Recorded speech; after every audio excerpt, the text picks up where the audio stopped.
Որտեղ են Արցախից օրերս Հայաստան տեղափոխված քաղաքացիները։ Աշխատանքի և սոցիալական հարցերի նախարարությունում գաղտնի են պահում նրանց գտնվելու վայրը։ Միայն նշում են պետական հոգացության տակ են գտնվում, անհրաժեշտ հետազոտություններն են անցնում։ Արցախցի պաշտոնյաներն էլ նրանց մասին սահմանափակ տեղեկություններ ունեն։ Ուղղակի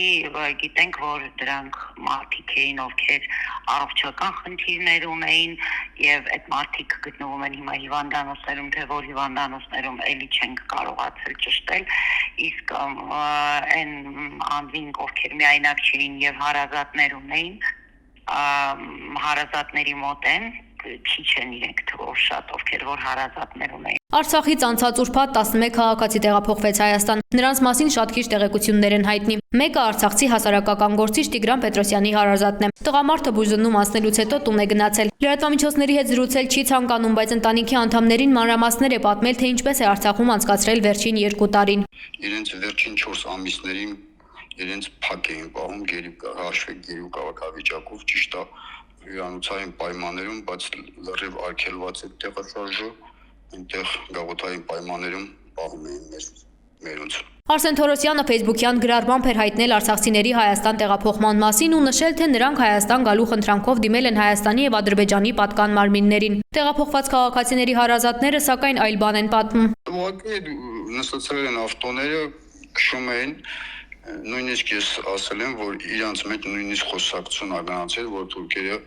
կարող է տանում են մեզ սպանել։ Վերջում, որ արդեն հասնում էին դեպի արդեն Հակարի, արդեն հասկացել են, որ բերում են Հայաստանի կողմ։ 67-ամյա Սլավիկ Համբարձումյանն ու Բարաշենի հոգեկան առողջության կենտրոնում է, պատմեց նրա հարազատներից մեկը։ Նրան դեռ չեն այցելել, գտնվելու վայրի մասին էլ տեղեկացել են միայն այն ժամանակ, երբ սեփական նախաձեռնությամբ նախարարության հետ կապի են դուրս եկել։ Հարազատները խիստ կասկածում են, թե Սլավիկը Հայաստան գալու ցանկություն հայտնած լինի, հաշվի առնելով, որ հիշողության խնդիրներ ուներ ու իրավիճակը լիովին չէր ընկալում։ Երբ որ արդեն տեղահանում էին ու բոլորը պետքա դուրս գային, տատիկը հավաքել է եւ իրա եւ եղբոր իրերը,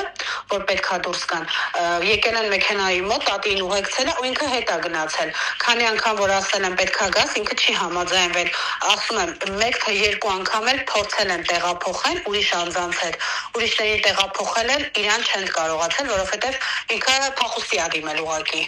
Ու ես ասում եմ, ինքը հիշողության կորուստներ ունի, ինքը որ տատիկը զանգում էր իր հետ կարմիր խաչի միջոցով խոսում էր, ինքը տատիկին ասում էր, իսկ երբ ես գալու,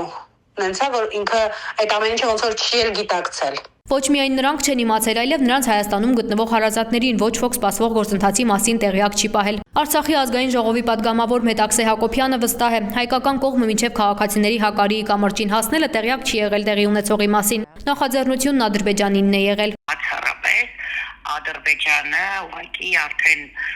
նպատակահարմար է գտել ուղարկել, որովհետև նախ այդ մարդիկ իրենց համար տպավորություն չեն ստեղծել, որ հայերը այնտեղ շատ լավ բարեկեցիկ ու անվտանգ ապրում են, նորից եմ կրկնում ելնելով տեսակը, մարդկանց տարիցներ, հիվանդ մարդիկ, թե ֆիզիկապես, թե հոգեկան առողջության այդ խնդիրներ ունեցող մարդիկ էին։ Հետևաբար ուղղակի Ադրբեջանը փուլում արդեն, քանի որ համարում է, որ բոլոր խնդիրները օկուպացիայի հետ Արցախի լուծված է,